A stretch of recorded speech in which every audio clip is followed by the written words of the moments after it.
Una vida que se mide con la vida de Dios. Autor Cameron Scofield.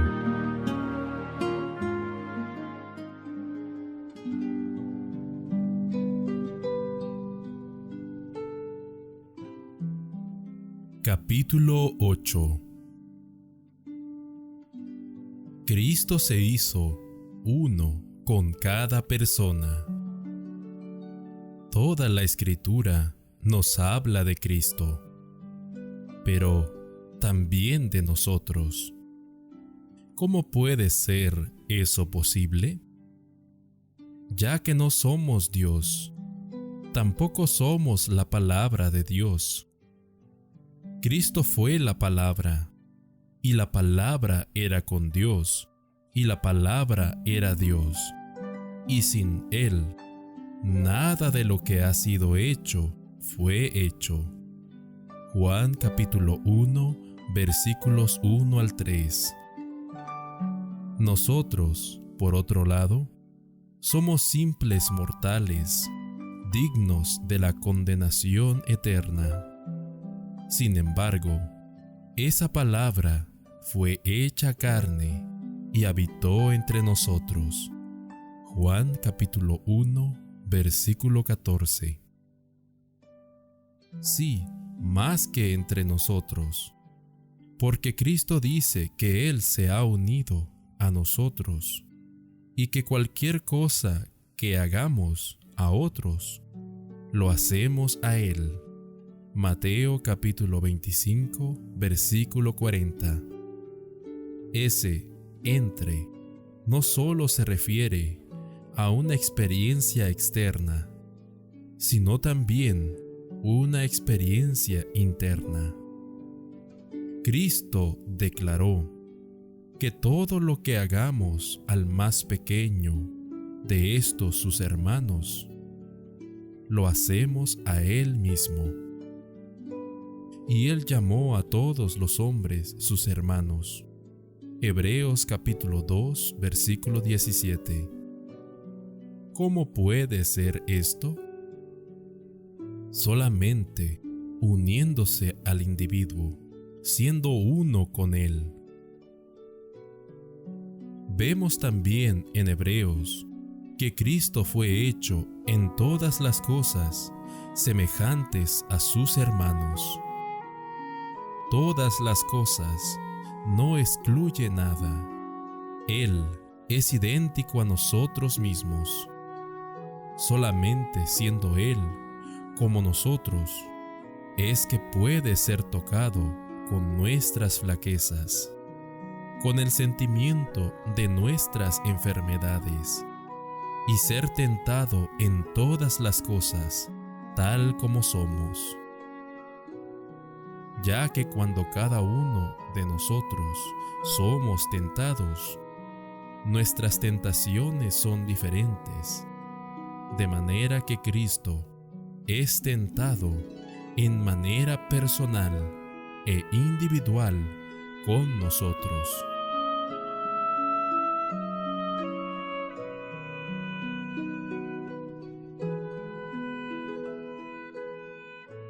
A menos que Cristo se hiciera nosotros mismos, podría salvarnos.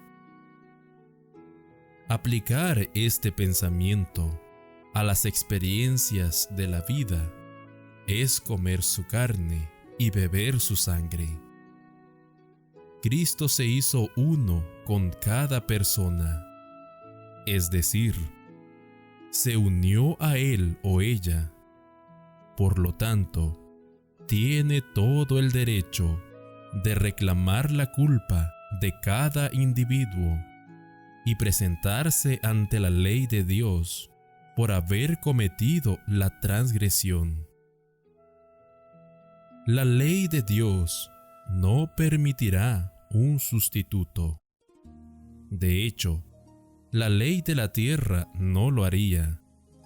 Y la ley de Dios es santa, justa y buena.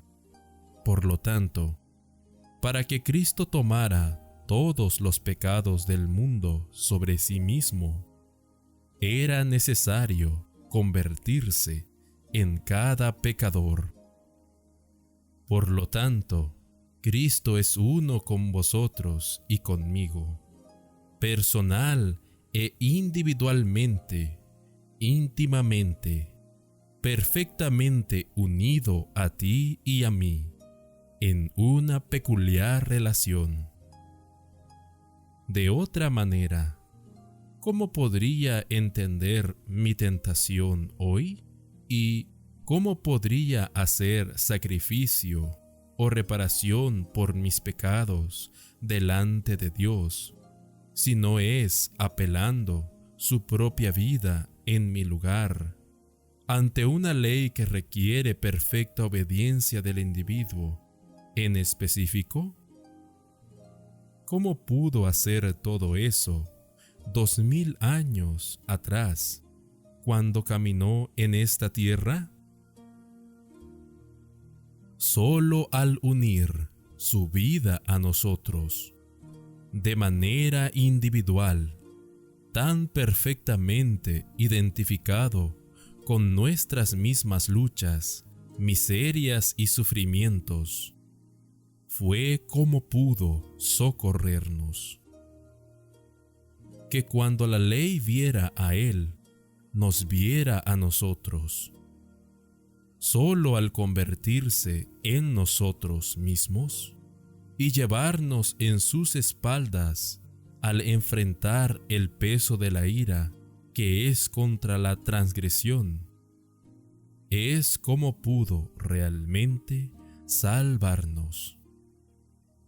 Si queremos vivir eternamente, debemos poseer una vida perfecta, específicamente la nuestra, que pueda ser presentada delante de la ley y sus requerimientos. Una perfecta existencia, empezando desde el nacimiento hasta el último día, porque la paga del pecado es la muerte. Y si hay algún rastro de pecado en nuestras vidas, moriremos una muerte eterna.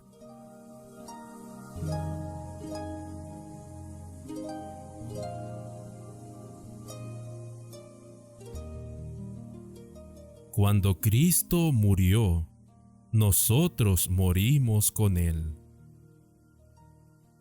Cristo murió esa muerte eterna por nosotros. Sin embargo, como Él era uno con nosotros, cuando murió, nosotros morimos con Él. Y esta experiencia de muerte debe ser una experiencia diaria, momento tras momento. Si hacemos eso, entonces la vida que Cristo vive será nuestra propia vida. Y cuando leamos de Cristo en las Escrituras, nos daremos cuenta que realmente estamos leyendo de nosotros mismos. El apóstol Pablo declaró eso en estas maravillosas palabras: con Cristo estoy juntamente crucificado, y ya no vivo yo, mas vive Cristo en mí. Y lo que ahora vivo en la carne, lo vivo en la fe del Hijo de Dios, el cual me amó y se entregó a sí mismo por mí.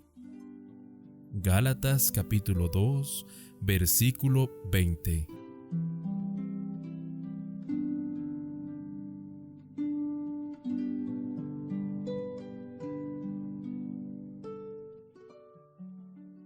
Cristo se hizo yo mismo.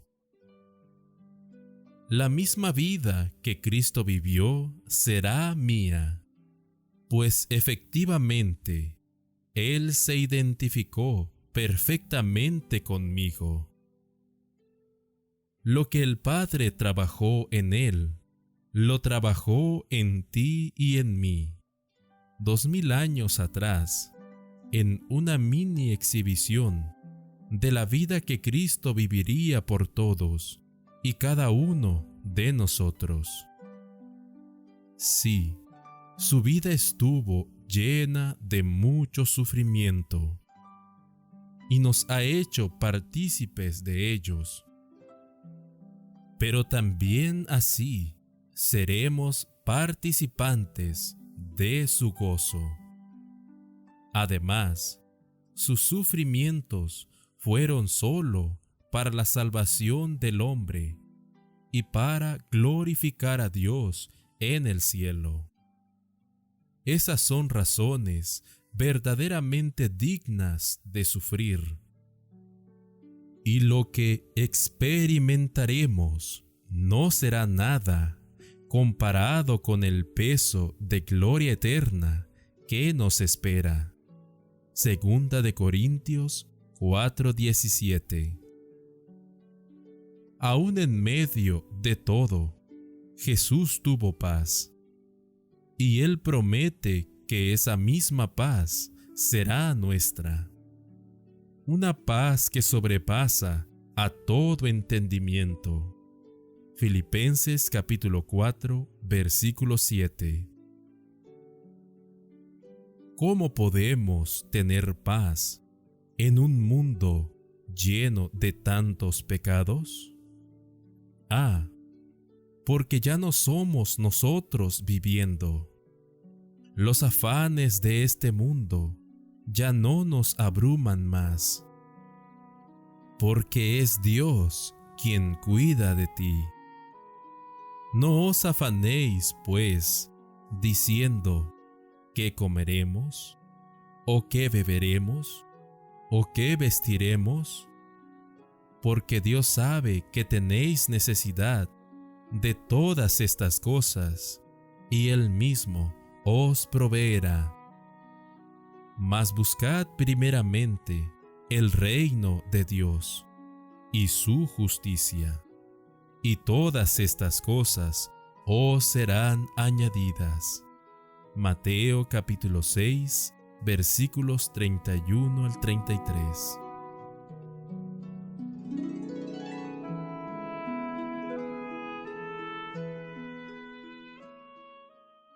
El Espíritu Santo nos mostrará nuestra vida futura.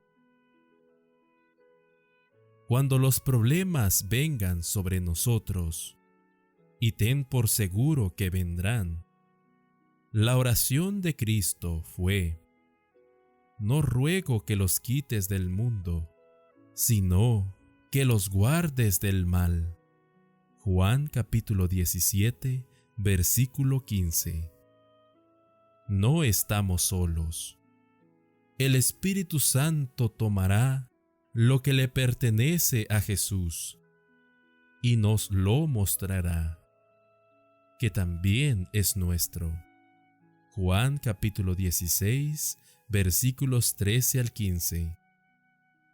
Él nos mostrará a Cristo muriendo en la cruz, como consecuencia de nuestros pecados, y dolorosamente identificará las cosas de nuestro corazón que lo llevaron hasta esa cruz. Pero más aún, Él traerá convicción a nuestra mente que esa es nuestra vida y que estamos muriendo junto a Cristo por nuestros pecados.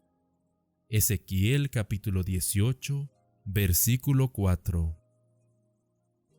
Él nos mostrará la vida perfecta que Cristo vivió en nuestro lugar y que ahora ofrece dar gratuitamente a todos y cada uno de nosotros. Si rechazamos ese preciosísimo y más grande regalo y no nos aferramos a Él con una mano débil y desesperada, no nos salvaremos. Él permitirá juicio y calamidades en nuestra vida para atraernos a Él y así prevenir llegar hasta el borde de perderlo completamente. Juan capítulo 16, versículos 7 y 8. También nos mostrará cosas por venir. Juan capítulo 16, versículo 13.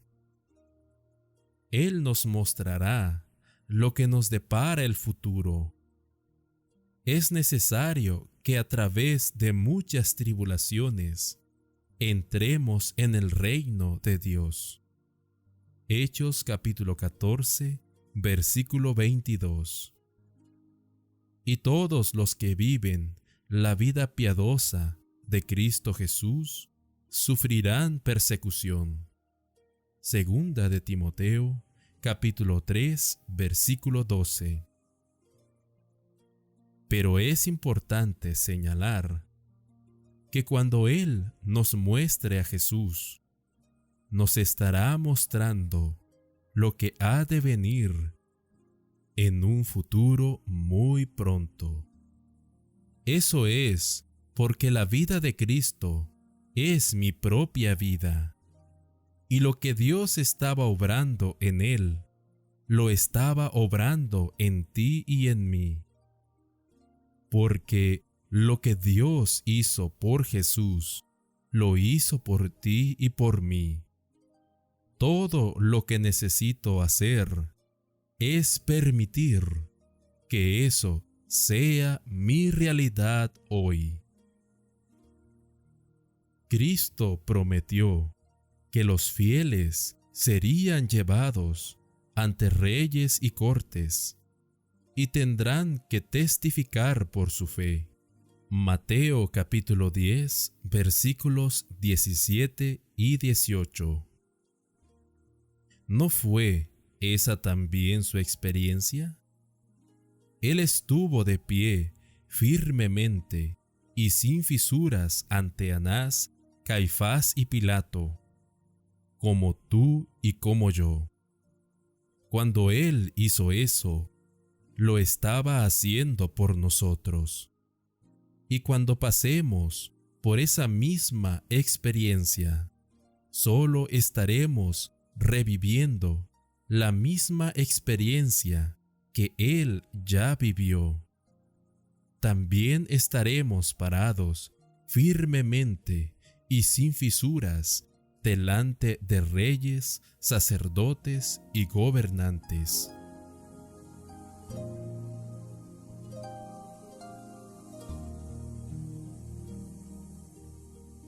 Cristo reposó en el amor de su Padre durante la tormenta, y así podemos también. Una de mis historias favoritas es cuando Cristo está durmiendo en la popa de la barca, en el mar tempestuoso. Oh, como la vida es así a veces. En verdad, más veces de las que esperamos.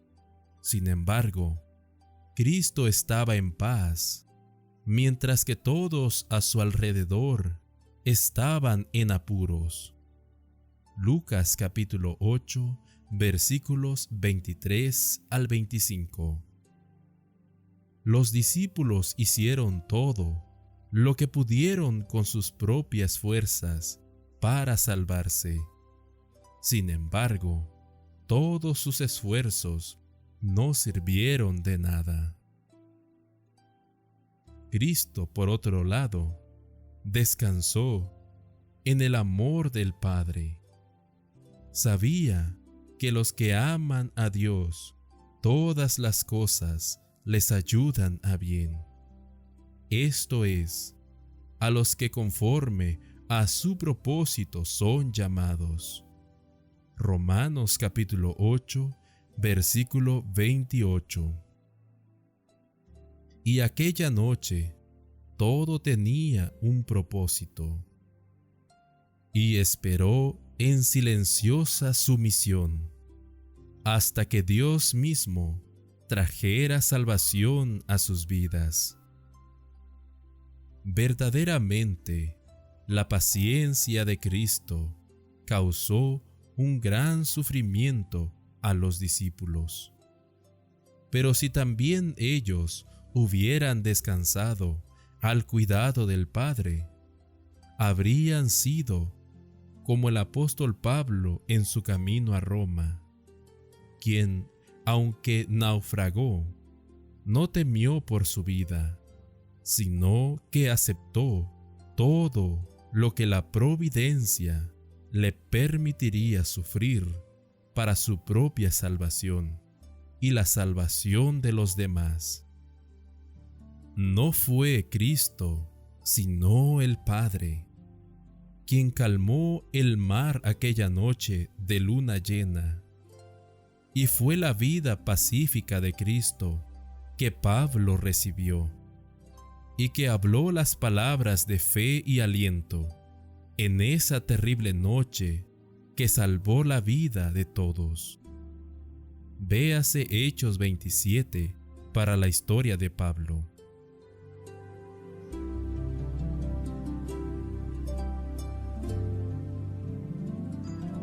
Creer es recibir la vida de Cristo como mía propia.